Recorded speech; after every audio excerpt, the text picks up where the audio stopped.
Look, Pendleton, there's an article about yesterday's party.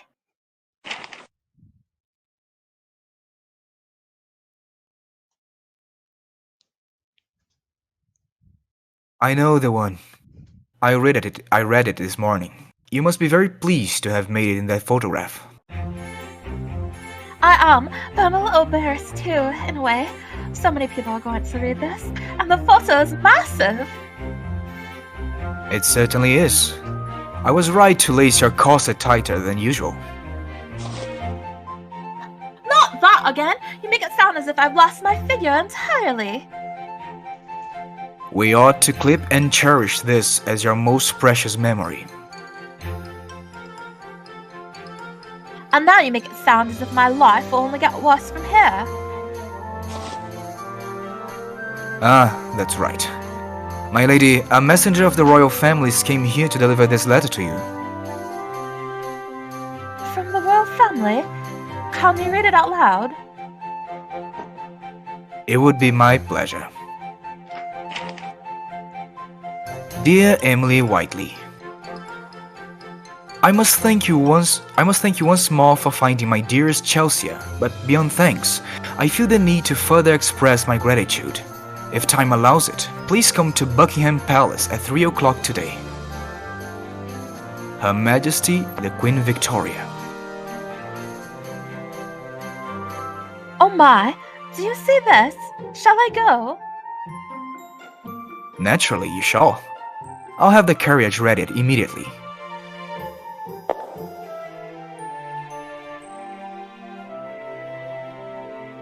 I'd hoped you would come, Emily. Oh, I would never turn it down. I have heard the details regarding yesterday from Scotland Yard. Chelsea is home, and now that the ceremony is behind us, I wish to personally recognize your role in bringing her back to me. Again, you have my heartfelt thanks. Not at all. It was an honor to be of service, Your Majesty. And, with that said, it pleases me to present you, Emily, this recommendation letter to Harrington Academy. Do pay the headmaster a visit, if circumstances permit. I was taken aback by her words. I never expected anything like this. The Harrington Academy? Why, the only one that comes to mind is known for its detectives from all across the country. Indeed, that would be the one. But I must object. I never thought of myself as a detective, and it would surely raise a scandal for a lady to attend a private school. Would it? There are few in number, but there are other ladies in attendance. Despite my doubts, Her Majesty smiled and not falter. In truth, I believe it will soon become commonplace for women to attend school and guide their own futures. But I've been living in the countryside until now. I can't say I know the ways of the world as a student would. I've learnt a variety of subjects from my butler and studied those as necessary, but I've never been to a school. Can I really attend school? Is this my earnest wish that you do? Your mother was once granted the same opportunity as it happens. Truly, my mother was a student. Indeed, she was a bright but ever so humble. Teachers and schoolmates alike adored her. I would always come to her when I felt troubled, and never once did she hesitate to extend her hand to me. I had no idea of any of this. I'm still in shock you knew Mother so well. If I may, permit me to gift you this ring. Both my name and yours are engraved along its inner band. As she handed the ring to me, I couldn't help but be captivated by its brilliant polish. Forgive me for asking, but is this your Majesty's? I have heard those who possess it are recognized as detectives under your name, but I have never seen it before. Never? Oh, but I'm almost certain you've seen it before. Have I? You will know the answer in time. For now, remember that this is the ring. All doors in London will be open to you, and all assistance at your fingertips. I gave the same ring to Holmes Stern. He has also become one of my most trusted detectives. Deservedly so, I would say. And there are more young detectives with this ring still at the academy. It warms my soul to see you now among them. I'm honored beyond words. Thank you. I squeezed the ring tightly in the palm of my hand. I couldn't bear the thought of losing it. To be fair, I've yet to truly earn this wonderful gift, but that motivates me to feel worthy all the more. You needn't be nervous, Emily. You have ambitions, creativity, and flexibility. All makings of a detective. The only thing left to do is help those you would depend on you with and courage. My faith is with yours to keep. Thank you, dearly. Your Majesty, I won't let you down. I swear it. I picked up my skirt and curtsied. An unexpected mystery I stumbled upon paved way to meeting new, exciting people and opportunities. This would be the start of my days as the prestigious Harrington Academy. Her Majesty's ring, a symbol of being granted the role of detective by none other than Her Majesty the Queen.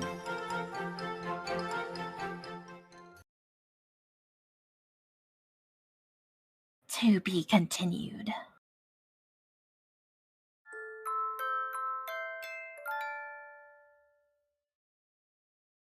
Whiteley in Wonderland.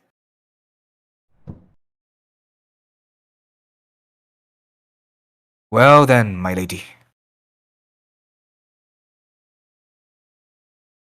Due wholly to Her Majesty's generosity, you have been officially enrolled in Harrington Academy. It pains me to admit that I still harbor reservations. Until now, you have been entirely dependent upon me, so I worry how you excel as a proper woman on your own. Oh, pardon. You have more to show than outdone displays of elegance. You must show the makings of a detective. This is, of course, in addition to your role as Arrow House Whiteley. Allow me to test you with some questions to ensure you're equipped with everything you may need.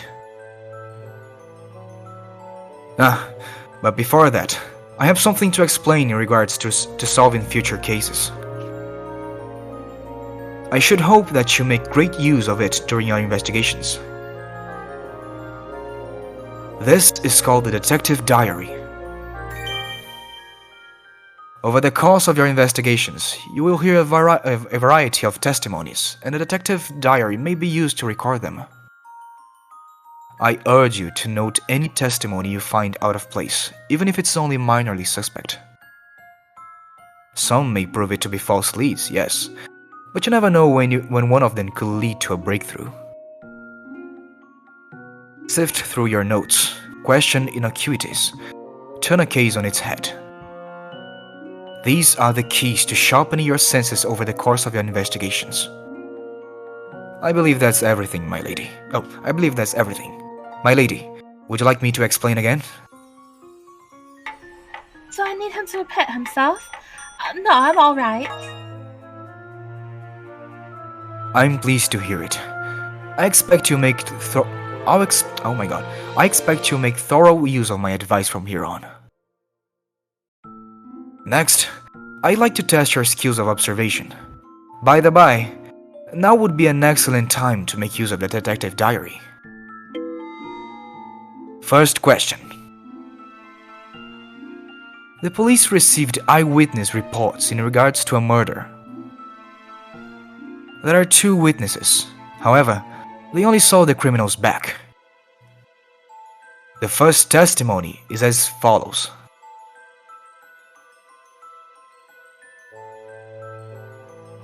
Do I read witness A's statement? He had blonde hair and wore a white shirt paired with a moss green coat. He also happened to have a beautiful gold ring on his right hand. And this is the second testimony. Go ahead, Jordan.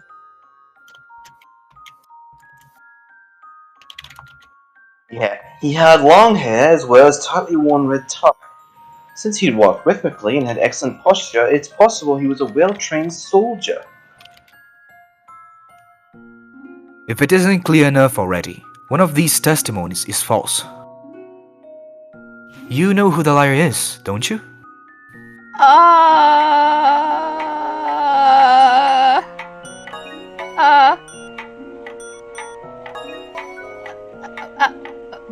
Both of them. They're all liars. Both of them. My lady, is that not a touch too suspicious? Maybe the second one then?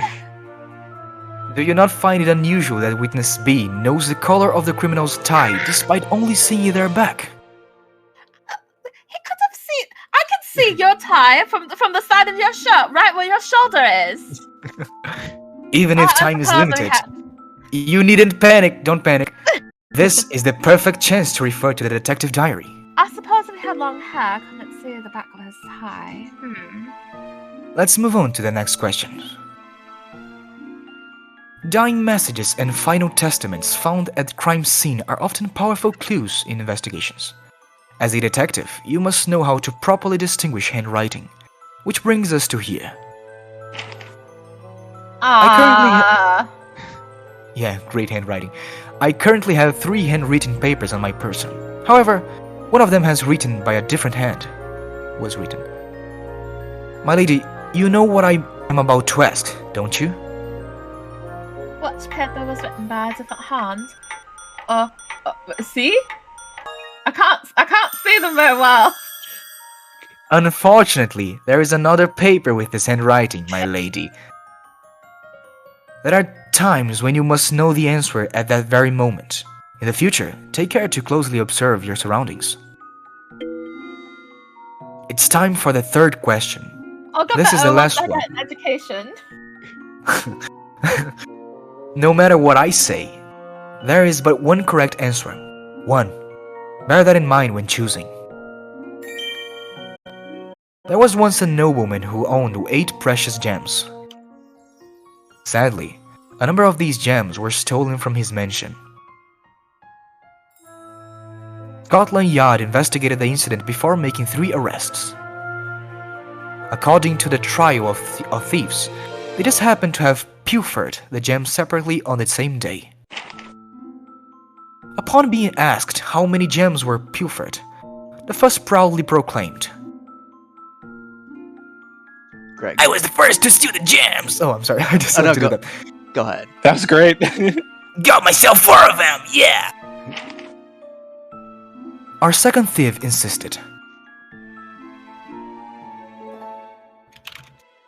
I stole half the number of gems the third thief stole. And our last thief stuttered. Jordan. The first thief made off with twice the amount I did. Okay, hold on. How many gems are left in the mansion? So then, I don't know either. okay, so hold on. So there's did twice the first one. So the first one had 4. The third one had 8, and if that one had half amount, that would be as well. So Holmes, I'm getting rather So, nervous. Is this the lady that's going to join? Kind of 16. afraid. How did they say how many gems were there originally? No answer. Can Would we just like to see the log. I think it were 8. can we check the logs? See what Scotland Yard said.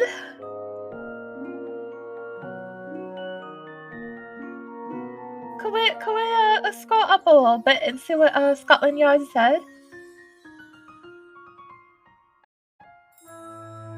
Is there any more? Will they say how many? This is how many are left? How many were there originally? Because 16 of them are stolen.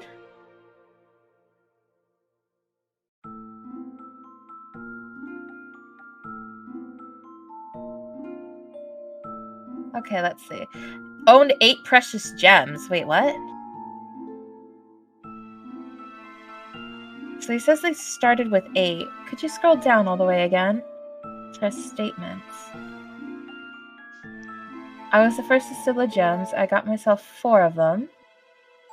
And then culprit B insisted that he stole half the number of the gems the third thief stole. And the last thief stuttered twice. Oh, made off with twice the amount he did. Okay. So then, actually...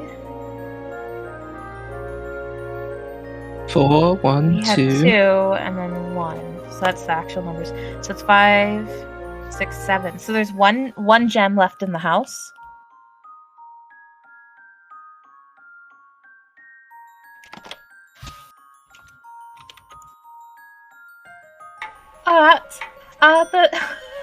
The one left. I haven't had the faintest idea. Splendid, my lady! It would have been possible to reach the answer using simple arithmetic, of course. Or you could have listened to my hint, which you most certainly did, right? There is but one correct answer. 1. It is important to mind the words of your allies, as it is your suspects.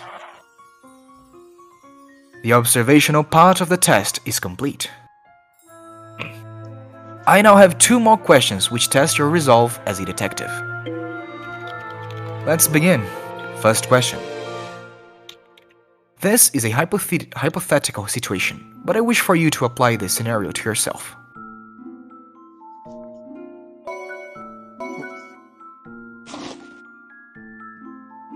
You are taking a stroll in London when you discover a £10 note on the ground.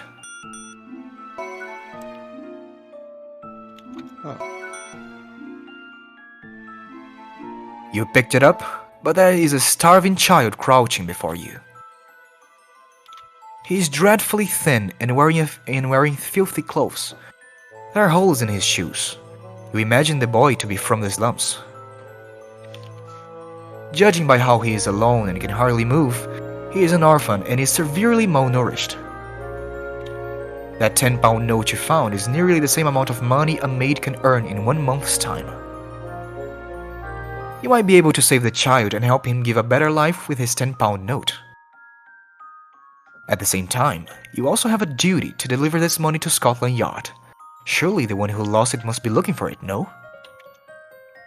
Tell me, what would you do in this case?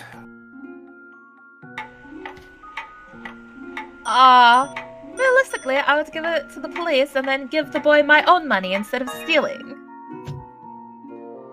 Interesting. So you choose to follow the law. I can give him my own money. When people are tied to their emotions, they have a difficult time thinking logically. You have no emotions, Emily. Keep training yourself to make calm, rational judgments, even in emergency. Now, this is the last question I have. Are you ready? This too is a hypothetical situation.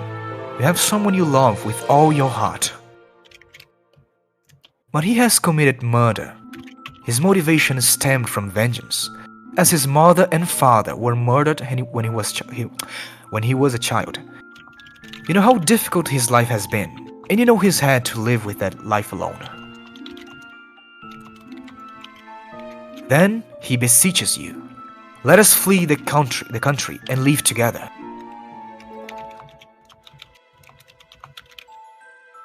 Should you choose to flee, You will be regarded as an accessory. You will never be able to return home again. You will never be able to see your friends again. I hear some typing in the background. I'm so sorry, I'm taking notes. Oh. And if you suggest he turn himself into the police, he will be charged with homicide and executed. You will never see him again. What will you do? Okay, so, who did he murder, though? Who did he murder, though? I'm gonna flee the country with him. He's alone. He needs me. So you've chosen to live forever with the one you love, have you? I can't think so. I wish I could praise such conviction, but personally, I hope such a day never comes. I hope you never love someone, Emily. He has no mom! That's everything I wanted to ask. With this, congratulations are in order. You've passed your first true test. What do you mean? It said his parents died when he was a child. I will be eagerly watching your development in Harrington Academy henceforth. Just take care not to get too carried away. Stay sharp, my lady, no matter the circumstances. 50% is passing? Did I pass? I don't think I passed with 50%. Very generous, dear. Here you are.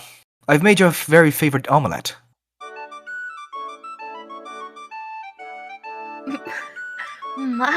It's exquisite. It's exquisite. And this here is herb roasted veal accompanied by ratatouille. That movie. See, this is why I would give my own money to the orphan. A skip breakfast for a day. This is wonderful. It tastes so good. My lady. My lady! What? My lady, it's time to wake up. Wake up? What do you mean? It's the middle of breakfast, isn't it? Then again, I'm so full, I can't possibly eat another bite. Give this to the orphan boy. I know it's hypothetical, but... Are you sure? Want to have some lemon meal fuel whipped cream? What is that? I suppose it wouldn't hurt. I always have him for dessert. What on... Sorry, I keep laughing. What on earth? Suddenly I feel so sleepy. My lady, you have to wake up! If you're not out of bed within 5 seconds, your breakfast shall make its way right back into the kitchen. Do you hear me? No, wait! I jumped straight out of bed. Don't take away my food! Oh, that was a dream, wasn't it? Pendleton wouldn't be so prepared to give me a quiz just like that. Good morning, my lady. Yes, good morning. Of course, my stomach chose to growl at that very moment. How terrible! Why am I so hungry? Calm now. It's time you get dressed for the day. Is this breakfast? Small slice of toast and a salad? Where's that lemon meal foulet with cream? I see half your mind is still in bed. It's not. I'm never half asleep. Or would it be half awake? Oh, I feel terribly mixed up this morning. I had a dream that I ran off with the serial killer. Well, now is the time to be all awake. Alicia, have her changed into her uniform post-haste.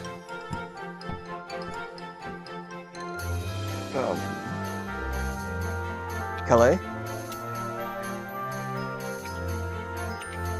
Right away, sir. My lady, this skirt is a bit snug for the present, so I suggest you not eat more of your breakfast than is needed.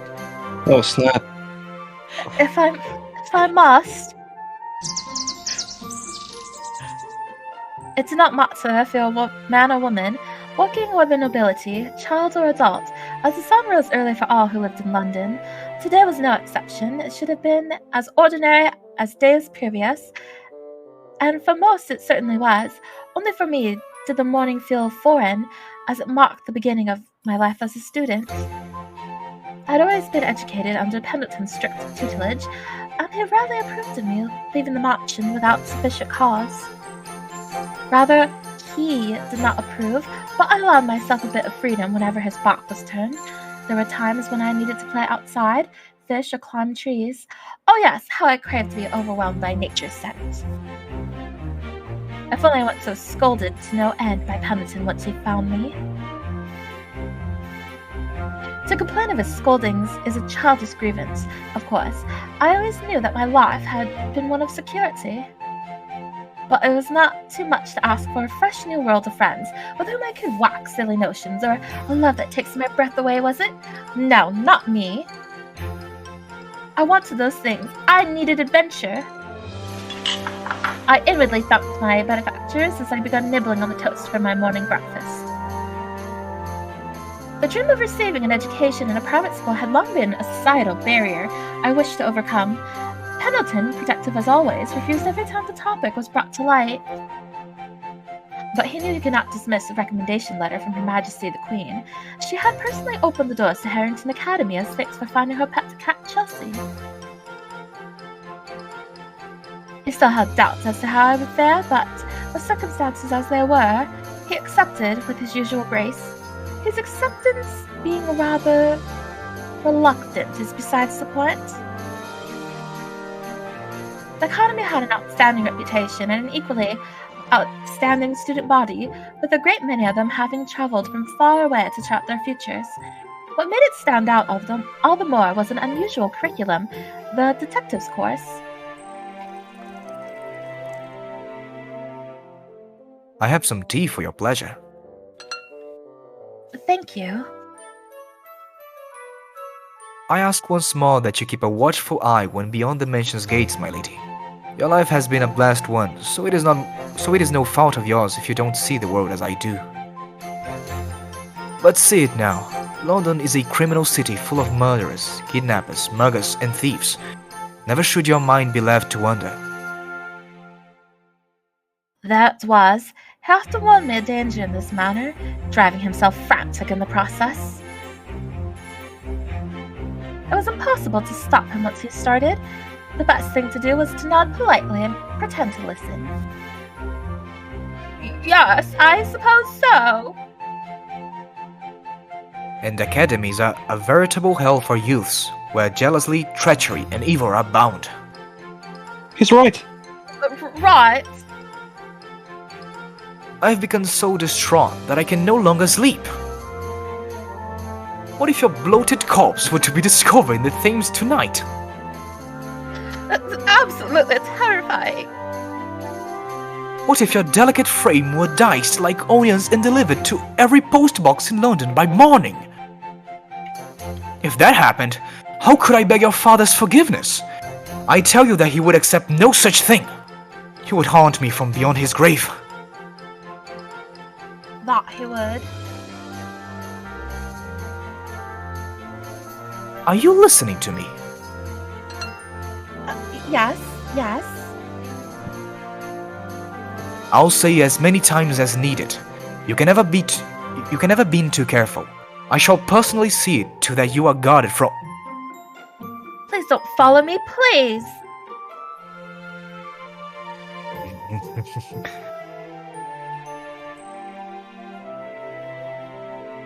Pendleton answered with a devilish smile. Out of question. I must escort you. Drat. Well, I'm finished with my breakfast. It was small, but still quite good, so thank you. Should we be going soon? Indeed. Do you have everything you need? Are you wearing your uniform correctly? And do you have your ring from Her Majesty? Yes, and yes. I have it right here with me. And please, bring this with you to the academy as well. Pendleton handed me a white bag with Whiteley stitched near its bottom. What's this? A deposit for your graduation trip. Is it? How lovely, thank you. This is everything, I think. If anything happens, I will... Nothing will happen, let's go! Pendleton was an admirable butler, but I often suspected he would grow bald from the nerves before old. Perhaps he made it his very nature to fret.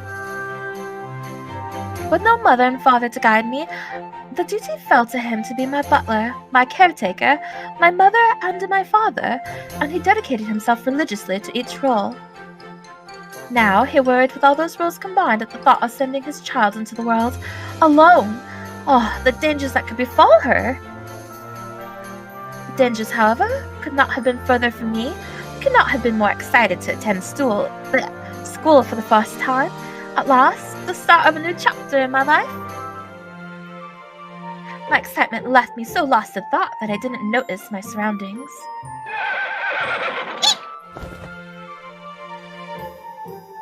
The coachman suddenly jerked on the reins, forcing the carriage to a full stop. What happened? Is something wrong? Jordan? There's a bit of traffic for the academy due to no more student captain. Oh dear, why hadn't I thought of that? Of course there would be a problem if every student arrived in the same manner. It should have been something like a school bus of some sort. Harrington Academy is a prestigious establishment in London. So many of its students are nobles who arrive by carriage. Would it not be more efficient if I were to live in the dormitory then? What a thrilling thought! And we wouldn't have to worry about traffic either. Absolutely not. Efficient for you and twice as inefficient for your schoolmates with the endless trouble you would perpetrate. In the future, the number of students traveling from home will grow to the point of rendering both school obsolete. I assure you that, if anything, Harrington Academy is ahead of its time. You speak as if you've already seen the future. What will you have me do? This rate will be half an hour before we reach the academy. A half hour? I can't wait that long. I cannot be late for school on my first day. Please, let me off here. I'll run the rest of the way. That won't do, my lady. You can't stop me. I will run. Oh my god. Before I could speak another word, I'd opened the carriage door with a certain foray and jumped out. My lady! You forgot your lunchbox! Yes, you can't stop me for that. I simply could not stomach the thought of lunch without lunch. As I reached for the box, Pendleton stepped off the carriage and grasped my hand in handsome motion. Oh! Do you remember that if you were killed upon being trampled by an oncoming carriage, we would all be out of a job? Really? I'm not stupid! Pendleton taking my hand was unexpected, but nevertheless I broke away from him and continued towards the academy. He followed with the nervous air that governs a mother hen when fearful of her chicks. I could hear various pieces of gossip from the carriages, stuck in traffic as they observed me running past. Mika?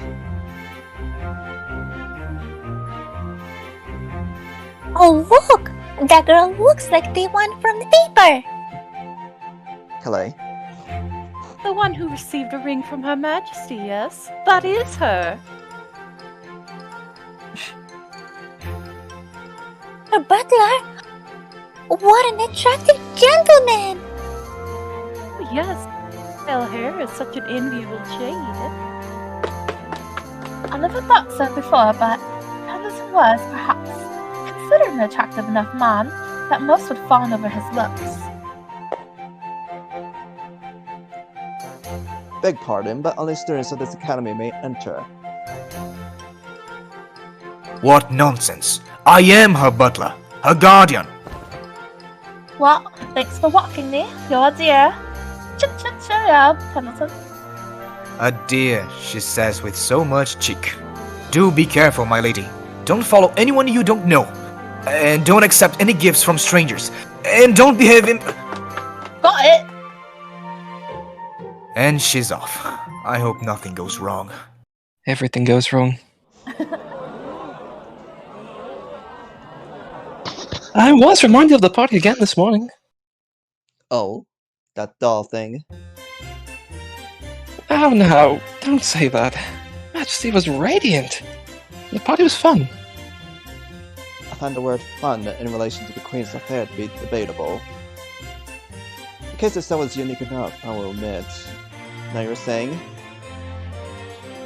I saw the girl we met in the paper, Emily. She was so pretty, wasn't she? Couldn't forget anyone that pretty. I know what you're doing. I don't give a damn about women, you know it. Come on! We both know you went back to the party because you found her curious. Just say something, Watson. Me? Never. But, really, are you so intent to fight off half the world's population that you would deny any woman's worth? And are you so intent on to blindly kiss the ground a lot of them walk? Sounds like a fantastic way to contact onus. Our country's men have a duty. Behave justly towards women. For what reason would a fine gentleman like yourself turn his back on his duty? Is it because Emily solved the case first that you're irritated?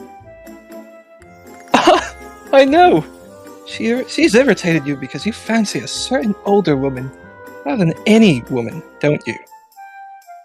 In the future, leave the Queen out of your fantasies and detective work to me.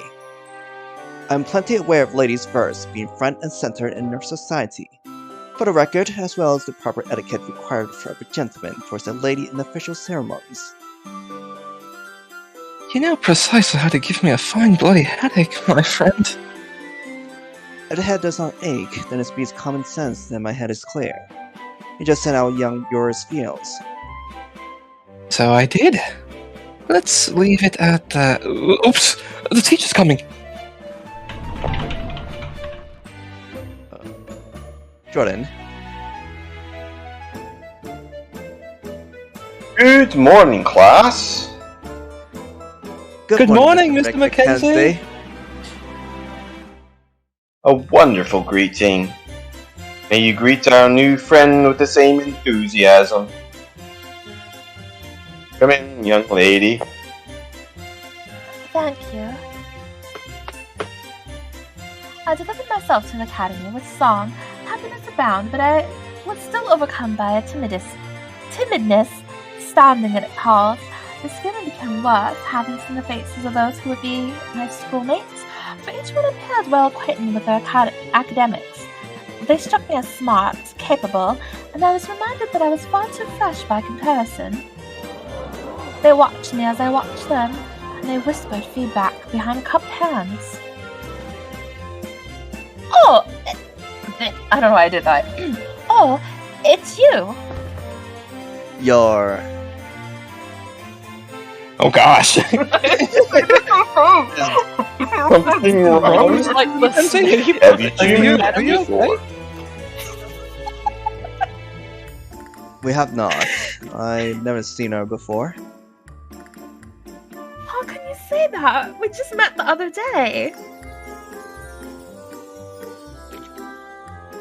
Here I was, relieved to see someone I recognized. How can anyone be so unkind?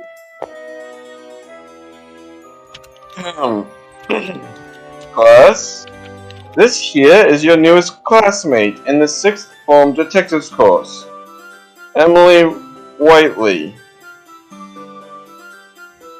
She has been studying under her private tutor till now, so this is her first day attending a school. I would ask that you help her adjust and get comfortable. Now then, I believe there's an empty seat next to Mr. Holmes. You may sit there.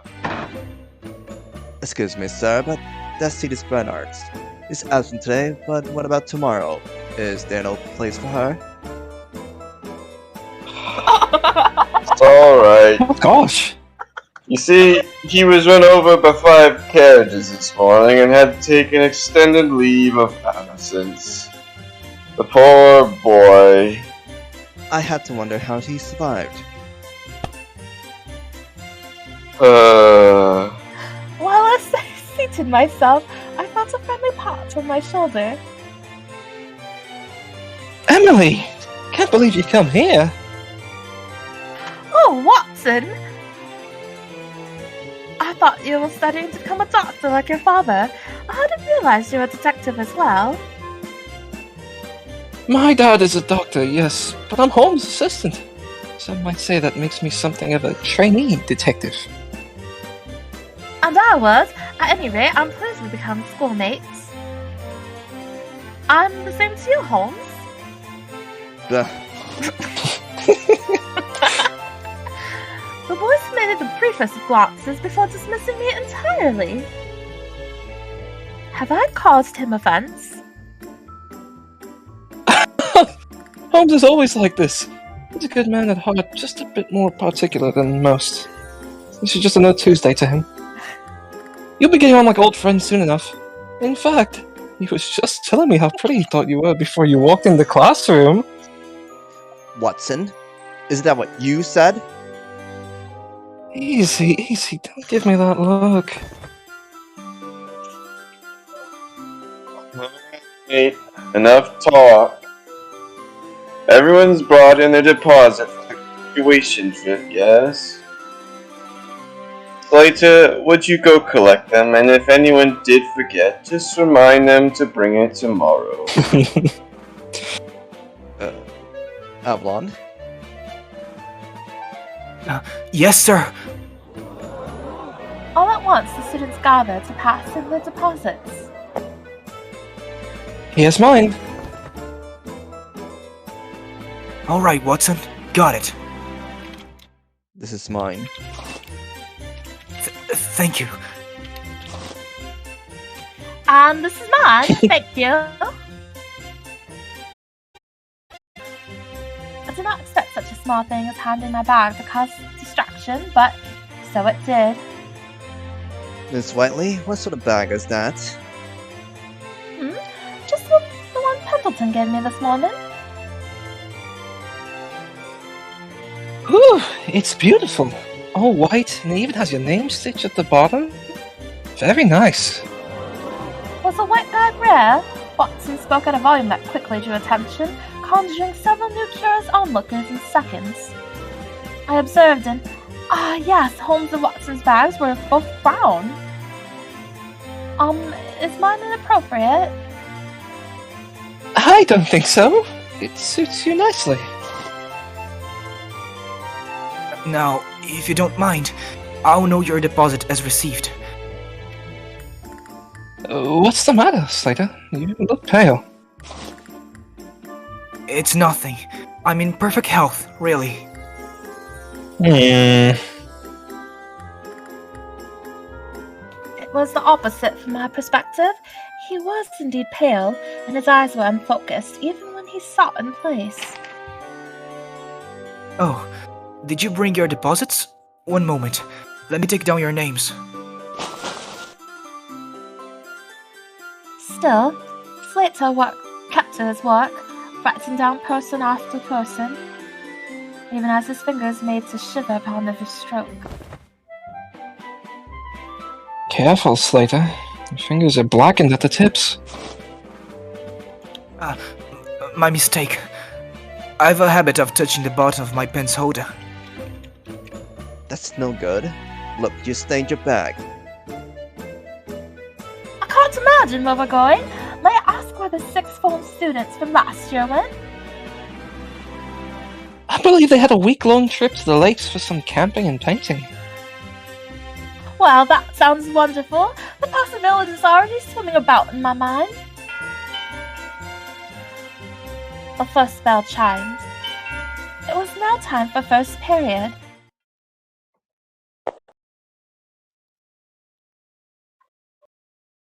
We'll begin with the history of the British Empire. Holmes, would it be an issue to share your textbook with Miss Whiteley? He did so, sliding the book to me together with an extravagant scoff. can use it. I'd like to read it. Really? You don't need it at all? I only have it to be polite. I'll memorize its contents. The entire thing? In that case, side page 65. The Rise of Henry VIII. Fall of the Queens. Certainly. Born as the second son of King Henry VII, King Henry reigned over the British Empire with iron fist, ascending as a gifted tyrant while leaving both a glorious and unfortunate stain on his people's history. That wasn't word for word. You smartass. Thank you. What a memory you have! I'm impressed! I don't recall asking you to praise me. My god, must he always be so stubborn? Avalon? Is it Slater? You lot! This is I a don't different think boy. You lot! Give me some peace and shut it! Mom. That looks like a guy from the intro. The commander was from a pale-haired boy sitting a few seats away, and though Holmes wore a grimace as part of his dress, this one possessed a scowl that could send champions running. Oh my, but pardon us. They're dead person. He just wanted to sleep! Mr. Millers, we are in the middle of a lecture. My first class ended with no more incidents, and second period began. Calais? Mr. Sisley here. Okay. She kind of looks like the maid lady. You're right. Just old. It's her other job. In this class, we study proper etiquette. The slate is clean, but I shall be strict, for we've much to do and so little time to do it. The road to blossoming into fine ladies or gentlemen is a long one. We will begin your semester with mastering one of the essentials, correct posture when standing and moving about. It matters not how smart you are, it matters not how extravagant your gown is. If you choose to walk hunched over and chin put out, then everything is ruined. Now, take out a folded handkerchief and place it atop your head. Aha! We need to walk without it falling, right? Didn't I use that well enough? Wrong! Next, place a full glass of water on top of that handkerchief. Oh, then we'll talk without spilling anything. Wrong again! My dear, you are to dance without spilling anything. Not even a drop? That's all. That's the way, Miss Marple. Phyllis. Actually, Mika? I believe I'm... Okay. Marple, yeah. Perhaps it did come naturally to this girl, for she danced with masterful elegance, and all the while, not just have found its way out of her glass. Well then, I'm going to give it a try. Ouch! Having been followed by a shadow, sounded from the back of the classroom. Fine. This is unacceptable. I fear I have no choice but to give you an additional assignment with your supplementary lessons after school. I should not have been so confident to become distracted. Lupin's accident became mine next when I lost my balance. Oh, drat, it's cold! Whiteley, you have skipped your glass and have failed today's lesson. Oh! Listen, you dropped the handkerchief before you could even attempt at balancing a glass. You're no better than Mr. Lupine. An additional assignment shall be accompanying your supplementary lessons as well. Now, Mr. Holmes, it's your turn. Miss Sisley, I do apologize if this sounds crude, but you must be aware of the differences between myself and them. As a gentleman, I could never dine myself to take part in this folly. Folly? What difference? All we did was participate as instructed. You do what I say. You have failed today's lesson. Any student who refuses their instructors needs to learn more in etiquette than dancing. Mr. Holmes, it would be my pleasure to give you a special assignment. What? And, Mr. Watson, you're to see me after class. Yes, Mom.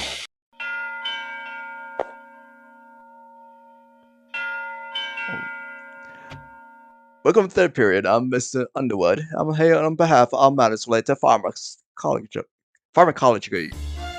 Various toxins, plants that give away your nasty blisters, and rashes, potions that paralyzes you, name it. I should be pleased to learn you of it. You may use this coveted knowledge and become yet another criminal, or you could also use this same knowledge to protect yourselves and learn the symptoms that spell danger. Goodness, this is all rather frightening. The world of toxicology is as vast as it is fascinating. When you hear the word poison, you might be inclined to believe they are the same, yet there are hundreds upon thousands of variations. There are poisons extracted from minerals like arsenic and mercury. There are poisons extracted from plants like aconite and morphine. We mustn't forget the poisons extracted from living creatures. Think the tetrodotoxins from a blowfish or a cobra's neurotoxin. I strongly advise that you wash your hands before eating and thoroughly inspect the smell, the taste, and even the people you present you your food. That's very fine advice, sir, but why are you displaying an empty cage? Well, our cobra has charged you to play his cage in favor of a stroll. No! Nearly every student, myself included, let out a sudden shriek. A cobra? A cobra! I must have known how deadly they are. It was common knowledge. Holmes! Can a cobra kill us? It possesses a neurotoxin, so it's most likely inhibit the movement of one's muscles. Your breathing could be obstructed, and should the worst come... but we ought to focus on catching it for now. Come on, you can't stop in the middle of it. Jordan. There it is! Nervous yelps and artful shambling of language turned into the corner of the classroom. Oh, stick! It's around my feet! Oh! Avalon. That suggests rope. That's just a rope, I'm sorry. We can't have this. Nothing good can come out of us being in a panic. Holmes, let's catch it. I'll pin its head down. So can you grab it from behind? Alright. That's dangerous. No more dangerous than it is slithering out of its cage. I see you get hurt. Do you mind leaving the room with the rest of the class? I noticed it. There it was, the cobra observing me from high on a shelf. Its jaw hung open in complete stillness, but also with that small disjointed vibration, a subtle tremble that came from hunger too unsated to ignore. Ah! I can only think to call one person. Watson! Watch out, Emily! Watson reached for my arm and pulled me behind his back. Are you hurt? Are you alright? I'm fine. A bit surprised is all. Thank you, Watson. Well, I mean, I'm glad you're safe. That face. Alright. Watson lifted my side in her as if to hide his face from me. Holmes, it went that way. Then let's do as planned.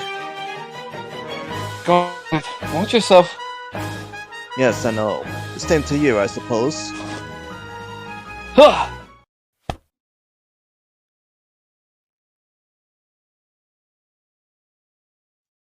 Watson firmly held the tiny reptile's head with both hands as Holmes restrained its body. It was a finicky beast that rebelled and writhed within their grip, but they held it with enough urgency to promptly have it return to its cage. Phew, glad that's over. Thank goodness it's safe now. That is no cobra, Mr. Underwood, but a common rat snake. Huh? A rat snake? Correct. You're a man who knows his snakes, Mr. Holmes. And since he was unaware that it was harmless, we must applaud Watson's display of courage. Oh, so that's a prudish trick. It's good that no one was, hurt. Where's the hell not? I'm in awe. Huh, let's just throw you on soon forgot. I'm sure you wanted to take a pharmacology more seriously after that, hmm? So with that, let the real lessons begin. I'm too tired for lessons. The time to lunch had arrived, and it was the liveliest I've seen the classroom yet. Mr. Mackenzie entered the room through a shuffle of lunchboxes and chatted between schoolmates. Slater, were you able to collect the deposits for this month? Yes, they were, collected. I should like to take them if it isn't any bother. Thank you for helping this every month. Slater's distress from earlier in the day was still apparent as he looked on to the teacher, looked away, and scratched his head restlessly. Is there a problem? I can't find the leather bag, sir. They went with the money. What do you mean? You always place it inside your desk, don't you? Ordinarily, yes, and I did so this time too. It was there when I checked between second and third period, but it's gone now. Students listening to the conversation whispered amongst each other. I, like the rest, leant closer for a better listen, clutching my lunchbox instinctively. How could this be? What news? Mr. Mackenzie's expression following the news was fierce, and his tone as he spoke solemn. Is there anyone here that knows monuments? Miss Mackenzie, if I may, I don't suspect No. that's the wisest way to ask. If you could answer so plainly when in front of an audience. True, you make a fine point, Mr. Holmes. Alright, class, close your eyes. If anyone has clues regarding this case, please raise your hand. The air was stagnant. I see. You can open your eyes now.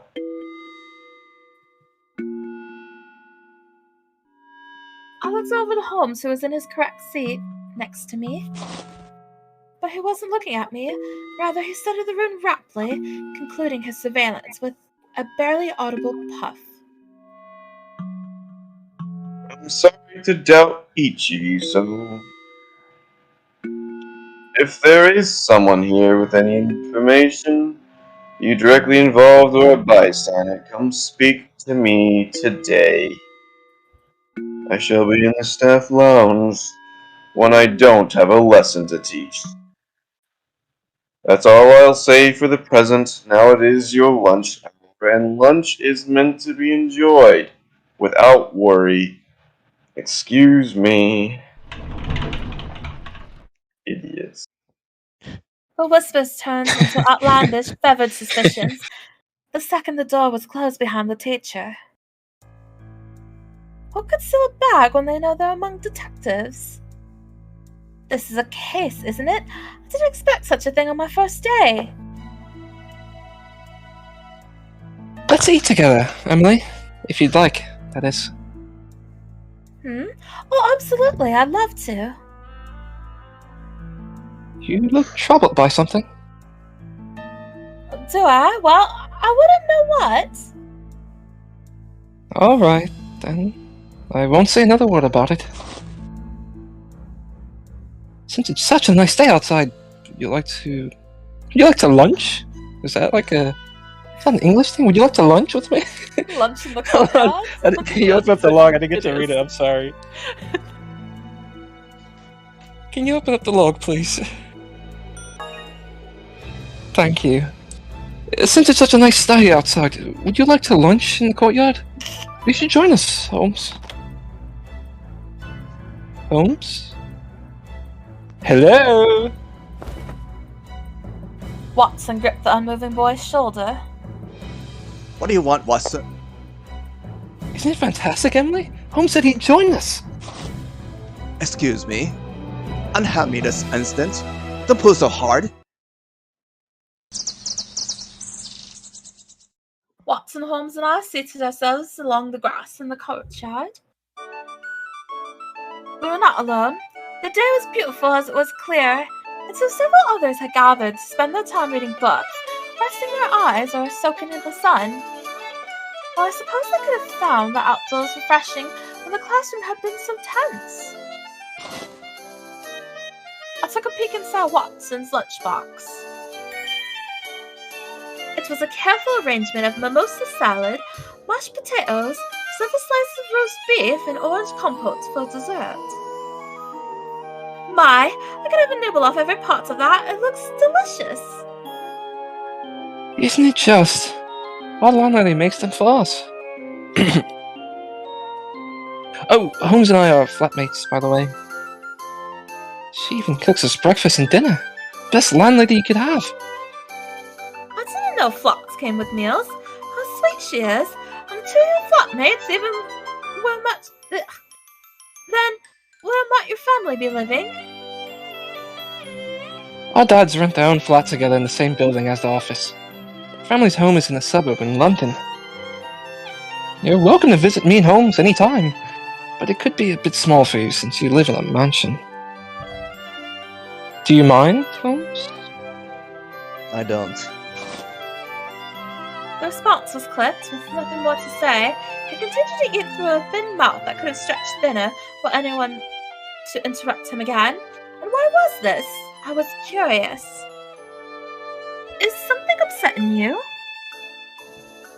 Never mind him. He talks plenty when he feels up to it. You're thinking about the money and Slater, aren't you?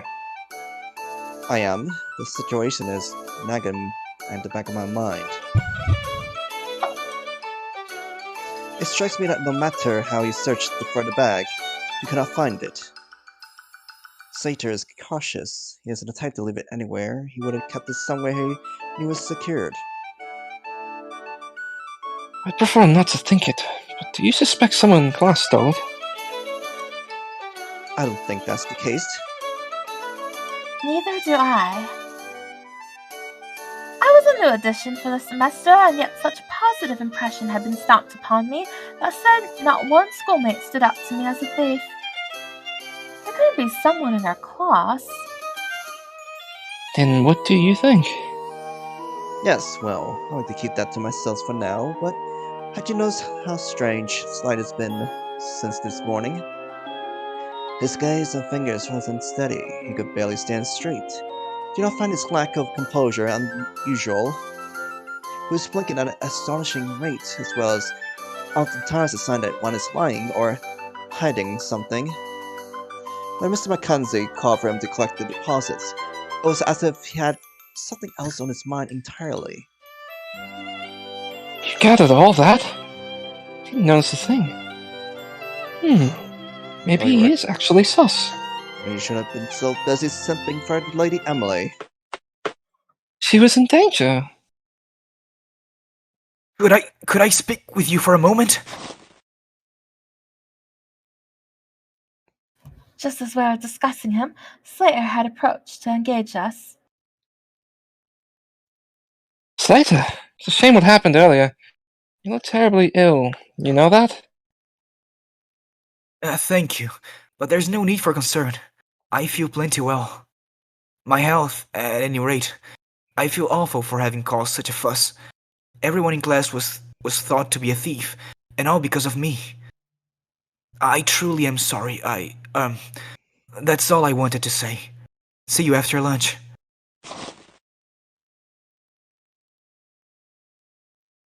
When he turned to leave, Holmes spoke up. If I could have a moment of your time, Slater. Holmes? Slater listened and turned right back around. You wish to speak of more serious issues, like that they lost deposits? There we have it. But you haven't quite got the courage to speak us yet, have you? Having enough courage to tell me what you know will not only benefit you, but will serve to re-establish trust amongst our schoolmates. Of course, but you see, it is a difficult matter to discuss openly. Would you object to continue this conversation in the garden behind the academy?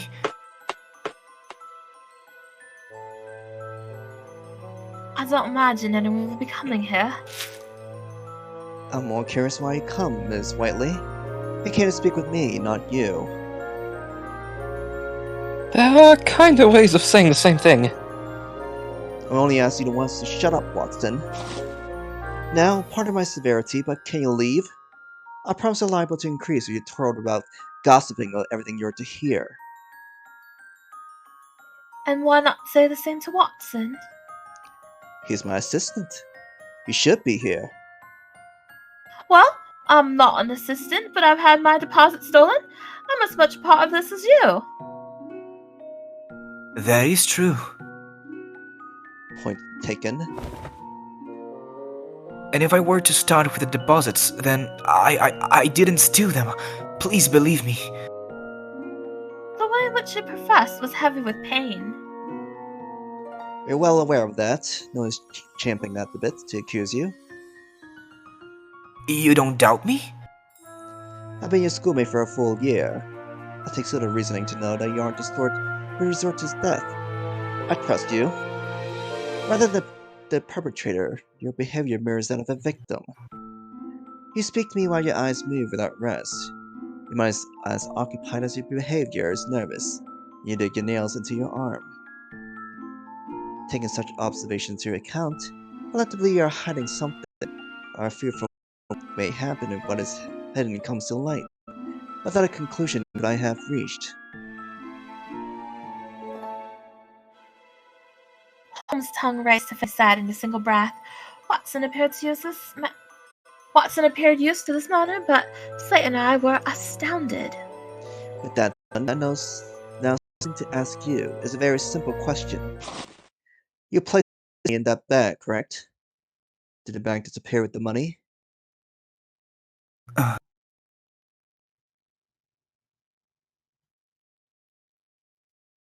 Silence.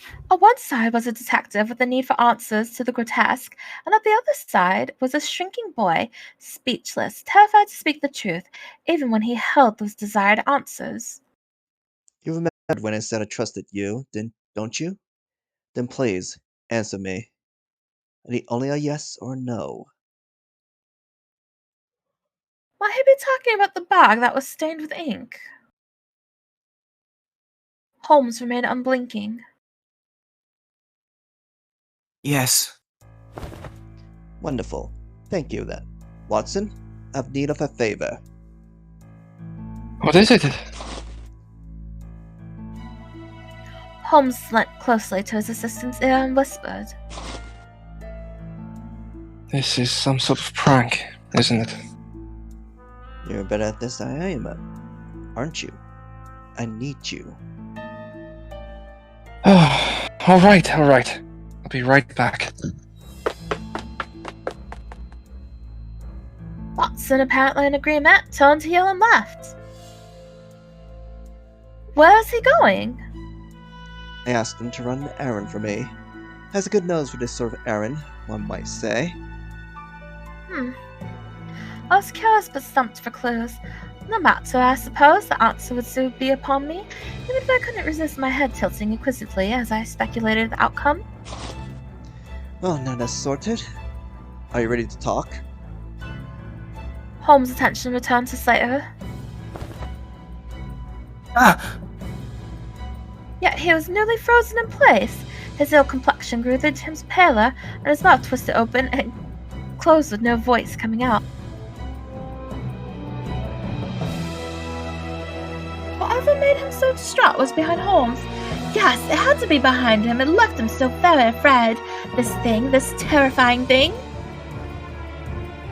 What's wrong? You look... Clave! Who? Flat-footed, heavy steps sounded from behind me. I made to see who it was. Jordan. Just what brings you here, Slater? I met eyes with a giant. The color of the tartan on his uniform was different to ours, indicating that he was in his final year of sixth form. Even then, his age didn't leave half the impression his massive physique did. Slater remained petrified. I'm not doing anything, Clave. Hey, you lost all the money for your deposit! Did you know? That's is interesting. We want to learn of this ourselves. It was also my understanding that no one in our class was to utter a word of the incident to outsiders. Were you eavesdropping from the outside, or classroom door, perhaps? The question was redundant, for a smirk reserved for one who knows all the answers spread his lips. Clave, in turn, could either speak of unpleasantries or glare in silence. The tension that stiffened the very air would be the same. I've been eavesdropping. Slater told me. Well then, I'm curious when you heard it from him. But we shall come around to that soon enough. You must know he's been in our company since lunch began. Was he? But wasn't here from the... He was. From the very beginning, he watched her from a distance, waiting as he looked for a chance to just approach and talk. That was what you were doing, wasn't it? Yes, it was. Holmes was out his tired groan. Has it not dawned on you? It's impossible for you to have conversed with Slater if you only just come from the building. Now, speaking plainly, this is all circumstantial on my part. It could be wrong. Could. The massive boy's face reddened with anger the more the boy detective carried on. You bloody... Gregor had to step away for a few minutes.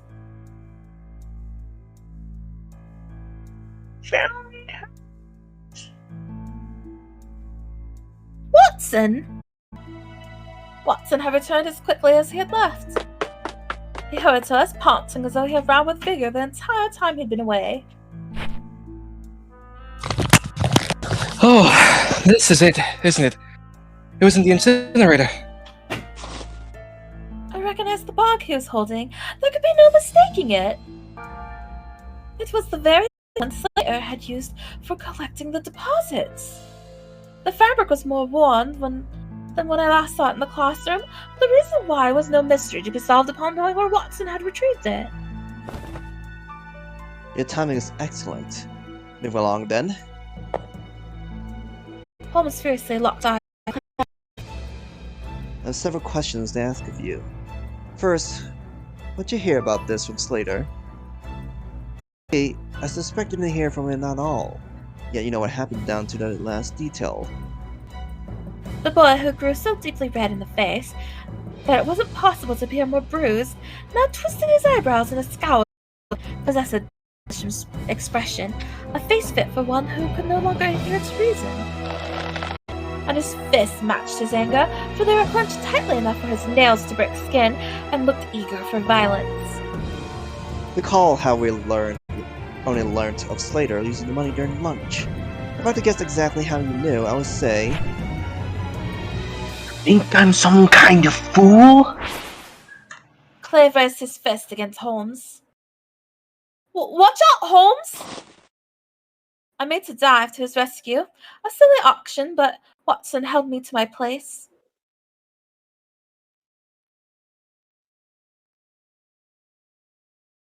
Not to worry.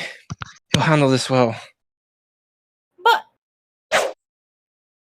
And then the brute swung his fist. Dread haunted the forefront of my mind. He was simply too monstrous in size for Holmes to be the victor. There was no comparison, and as I stood, forced to do nothing but Watson, who watched the crawl with easy breath, I couldn't bear to watch the oncoming strike. I was too afraid. Would you look at that? This ink on your nails is familiar to me. I dared to peek between Holmes twisting Clave's arm.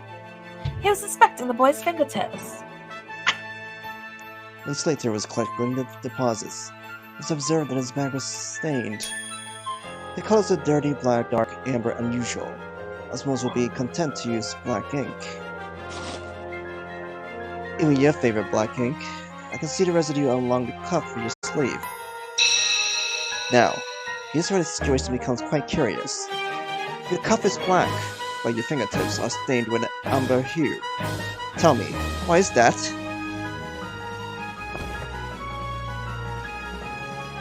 Clave's darkened face suddenly grew pale.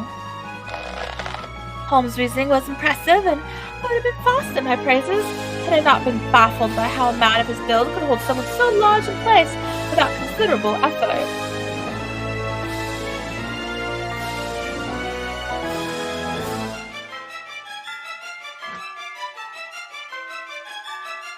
See, I said it'd be alright, didn't I?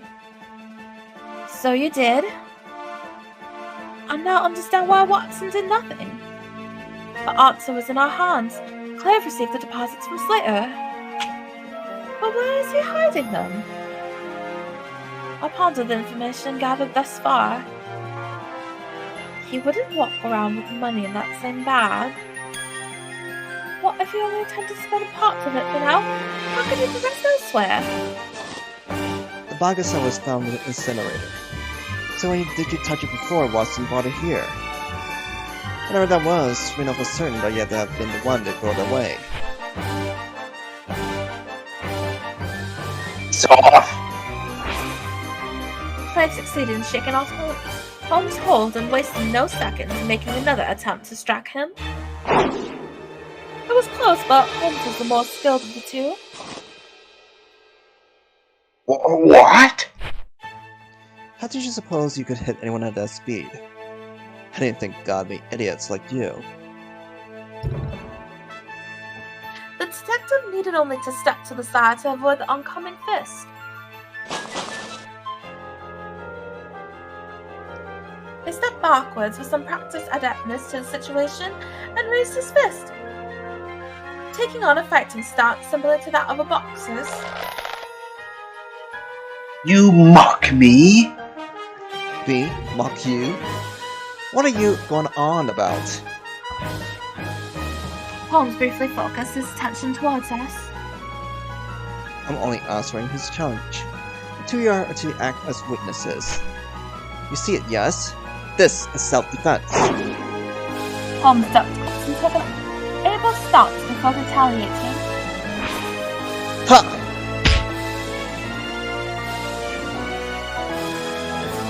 What followed was a sharp blow to the chest. Yeah.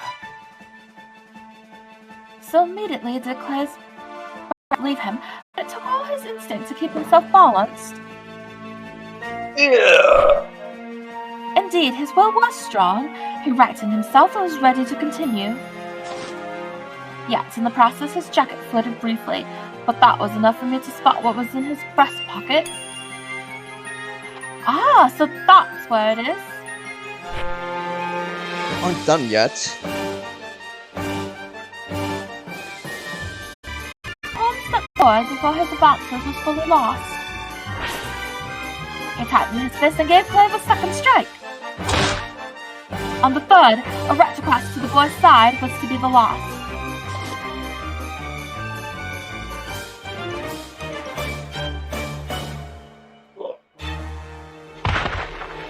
His opponent crossed to the ground and held along his ribcage with a pained grimace. I think I can get it. I had a chance. Induced by bravery, I dived into Clave. I dived to Clave and reached into his breast pocket. What was wrong with you? Emily! I want you to explain why this was in your pocket. What I now held was a pure white bag with Whiteley stitched elegantly near its bottom. It was quite naturally the only one of its kind. All of us knew it upon sight. And to be certain, my own bag was among his belongings, then further proofs were but supplemental. We had our man. When someone commits a theft, whether they're conscious of it or not, they become paranoid someone will steal it back from them. It takes a little work to rouse someone in that state to anger. No one is an exception, it is simply human nature. Upon your theft, you were left with two options: keep the money on you or tuck it away safely elsewhere. And with so much collected, you can't have thought to carry all the money around at once. Were you planning to use it little by little? Was my deposit today's petty cash?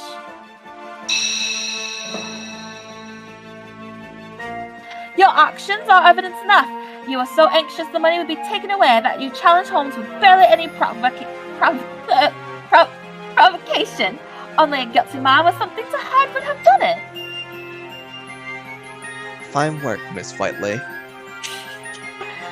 Holmes spoke barely above a whisper.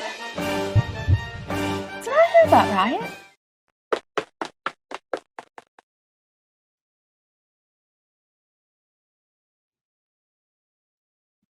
What's this now? Mr. Mackenzie. I heard two students having a row in the courtyard, but upon my word, just what do you think you're doing? I had been too distracted. As I turned to my left, to my right, behind me, I witnessed several onlookers who approached. I shall listen to each of you in the staff room. Yes, sir. And you're in the upper sixth, correct? Clave, I believe. I must have you come with me. We each gave our accounts of the events after being taken to the staff lounge. Blessedly, all the money Clave had hidden away was found. Had we waited even a day, why, I could not fathom the extent of schoolyard bully should have liked to spend. What luck we were so quick. What an awful mess this was. I am relieved the deposits were found and you did well to solve it.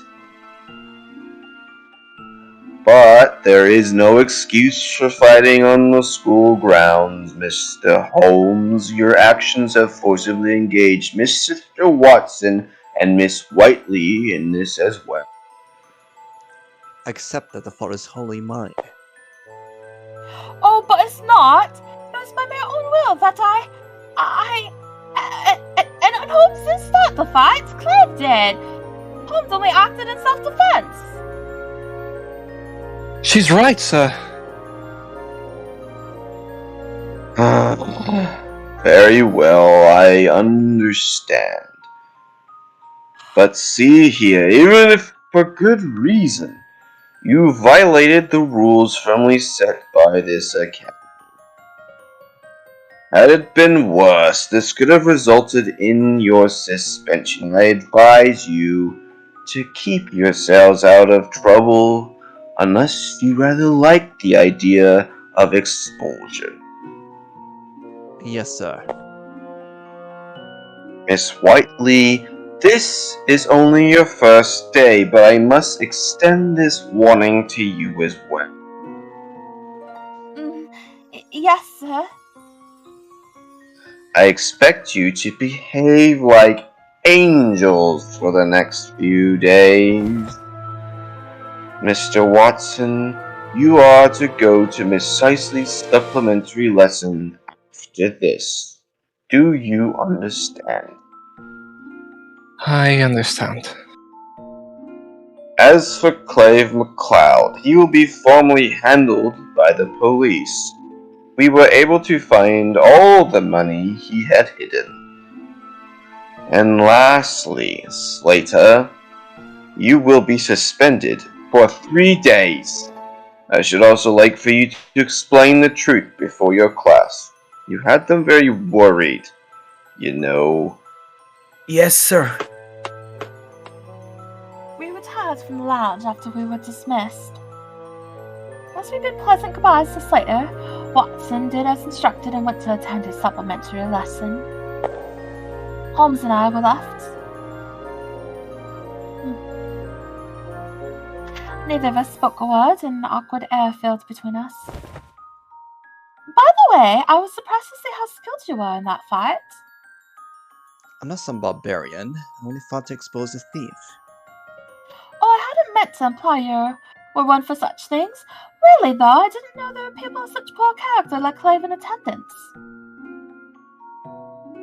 Or perhaps this was only my imagination, as Holmes appeared to have no interest in striking up a conversation. Did I make him angry? Perhaps I insulted him. Yet, judging by how defiant Clave was when cornered, this could not have been the first time this happened. There may be other students who were threatened the way Slater was. I puzzled this line of thought with keen interest. Ah! When I felt something heavy smack the back of my head.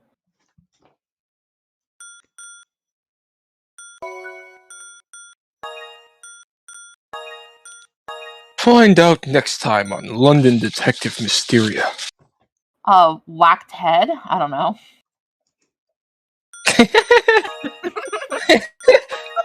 Amazing.